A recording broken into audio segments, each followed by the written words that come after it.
We have recently received a death threat from the Theo Van Gogh Society. And of course, there is no Theo Van Gogh Society. That's an allusion to the filmmaker from Holland who had his throat cut.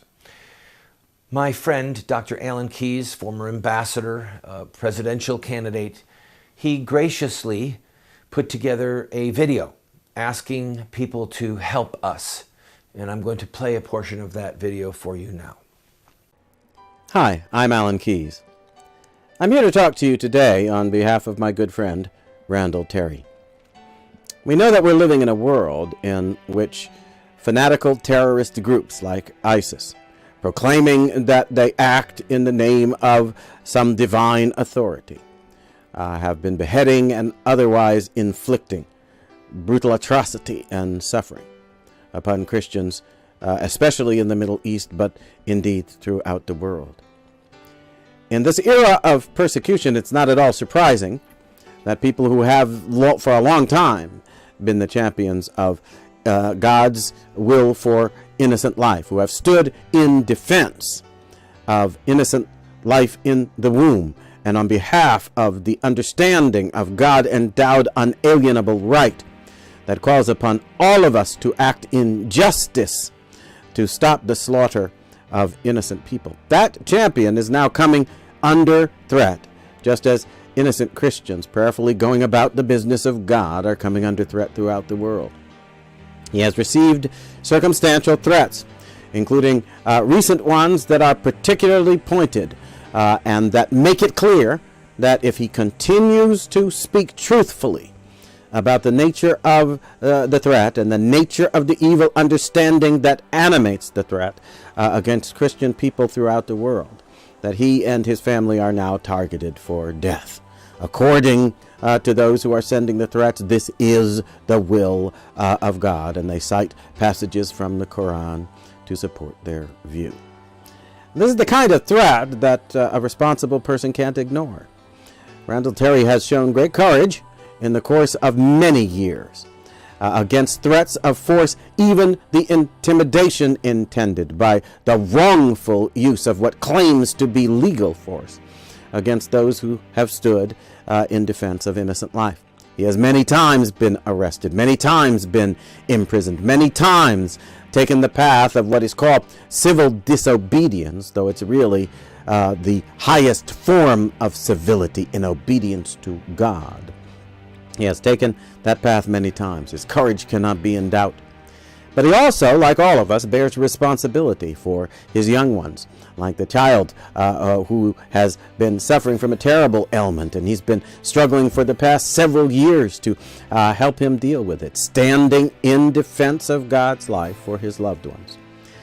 He is now doing the same thing as he is taking steps to try responsibly to make sure that he and his family won't be left naked in the face of these kinds of threats, that they will have the kind of security that can be necessary when you have singled yourself out for these kind of pointed and specific threats against you and anyone whom they believe is going to be a source of grief if they are harmed, so that that grief becomes a factor of intimidation that can be mobilized against you. I believe that this is necessary in our time, and I believe that he is doing the responsible thing. And I want to ask you to stand with him. Obviously, these are things that add to the costs of the ministry that he has undertaken. And the threats come in specific response to what he is doing right now under the rubric of producing a video, What Would Muhammad Do?, that talks frankly and truthfully about how the deeds and words of Muhammad and those who are reported in various Islamic texts to have conducted themselves in wars of evangelization, spreading Islam throughout the Middle East and elsewhere in the world, how they behaved, and willing to stand truthfully for the fact that that behavior, far from refuting what is claimed by the forces like ISIS, actually lends credence to their view that what they do in accordance with the teachings of Islam. Obviously, that has brought this threat against him. That's a truth that we are now supposedly forbidden to speak.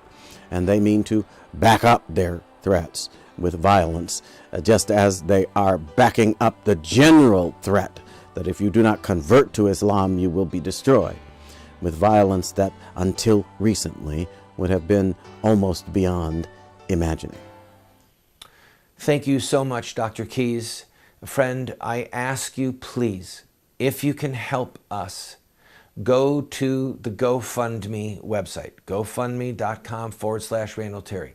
If for any reason that link is not working, you can go to our own website, voiceofresistance.com.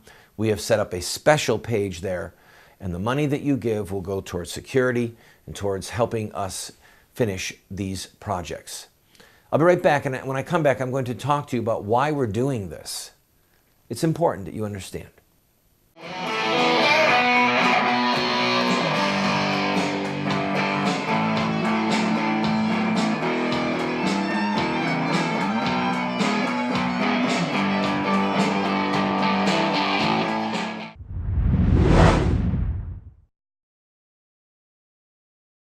I have been a leader in the pro-life movement for 30 years. And sadly, we have not prevailed in our goal to make it a criminal act to kill an unborn baby. There's reasons why we have failed. I wrote this book, A Humble Plea, to Catholic bishops, to evangelical clergy, and to lay people, explaining where we went wrong and what we have to do to prevail. We've made this available as a PDF online for free. I encourage you to go and download your own copy. Why does a nice guy like me keep getting thrown in jail? I have been arrested almost 50 times and spent over a year of my life locked up in various prison facilities. And I wrote a book, many books. In fact, one of them is called Why Does a Nice Guy Like Me Keep Getting Thrown in Jail? It's a theological work, answering those who say that the church should not be involved in politics or that we should retreat. I encourage you to get it. In fact, get one and give it to your pastor.